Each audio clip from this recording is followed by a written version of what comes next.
ಹಿಜಾಬ್ ತೀರ್ಪಿನ ವಿರುದ್ಧ ಮುಸ್ಲಿಂ ಸಂಘಟನೆಗಳು ಕಿಡಿಕಾರ್ತಾ ಇದ್ದಾವೆ. ಮುಸ್ಲಿಂ ಸಂಘಟನೆಗಳು ಕರೆಯನ್ನು ನೀಡಿದಂತ ಬಂದ್ಗೆ ನೀರಸ ಪ್ರತಿಕ್ರಿಯೆ ವ್ಯಕ್ತವಾಗಿದೆ. ಬೆಂಗಳೂರಿನ ಮುಸ್ಲಿಂ ಏರಿಯಾಗಳು ಬಂದ್ ಆಗಿದ್ವು. ಮುಸ್ಲಿಂ ಓನರ್ಗಳಿರುವಂಥ ಅಂಗಡಿಗಳು ಮಾತ್ರ ಬಂದ್ ಆಗಿದ್ವು. ರಸಲ್ ಮಾರ್ಕೆಟ್, ಬೀದಿ ಬದಿ ತರಕಾರಿ ವ್ಯಾಪಾರ ಕೂಡ ಬಂದಾಗಿತ್ತು. ಶಿವಾಜಿನಗರ ಮಾರ್ಕೆಟ್ ಸರ್ಕಲ್ ಸೇರಿ ಅಲ್ಲಿದ್ದಂಥ ಮುಸ್ಲಿಂ ವ್ಯಾಪಾರಿಗಳು ತಮ್ಮ ಅಂಗಡಿಗಳನ್ನು ಕ್ಲೋಸ್ ಮಾಡ್ಕೊಂಡಿದ್ರು. ಡಿಜೆ ಹಳ್ಳಿ, ಕೆಜಿ ಹಳ್ಳಿ ಸುತ್ತಮುತ್ತ ಉತ್ತಮ ಪ್ರತಿಕ್ರಿಯೆ ವ್ಯಕ್ತವಾಗಿದೆ.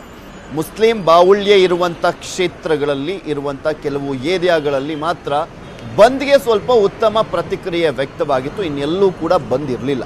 ಇನ್ನೆಲ್ಲ ಕಡೆನೂ ಯಥಾಸ್ಥಿತಿಯಲ್ಲೇ ಇತ್ತು ಜನಜೀವನ. ಆದರೆ ಮುಸ್ಲಿಂ ಬಾಹುಳ್ಯ ಇರುವಂಥ ಪ್ರದೇಶ ಅಂತ ಕರೆಸ್ಕೊಳ್ಳುತ್ತಲ್ಲ ಶಿವಾಜಿನಗರ, ಹಾಗೆ ಶಿವಾಜಿನಗರದಲ್ಲಿ ಬರುವಂಥ ರಸಲ್ ಮಾರ್ಕೆಟ್ ಆಗಿರ್ಬೋದು, ಈ ಡಿಜೆ ಹಳ್ಳಿ, ಕೆಜಿ ಹಳ್ಳಿಯ ಕೆಲವು ರೋಡ್ಗಳು ಬಂದಾಗಿದ್ವು.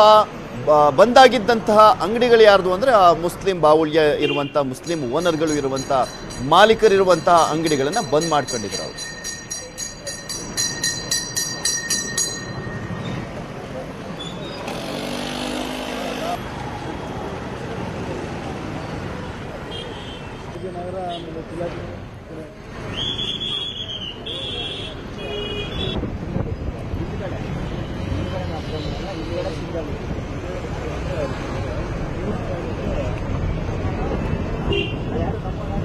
ನಿಮಗೆ ತೋರಿಸ್ತಾ ಇದೀವಲ್ಲ ದೃಶ್ಯಾವಳಿಗಳಲ್ಲಿ, ಶಿವಾಜಿನಗರ, ಬೆಂಗಳೂರಿನಲ್ಲಿರುವಂಥ ಶಿವಾಜಿನಗರ, ಅಲ್ಲಿ ಮುಸ್ಲಿಮರು ಹೆಚ್ಚಾಗಿ ಇರುವಂತಹ ಪ್ರದೇಶ.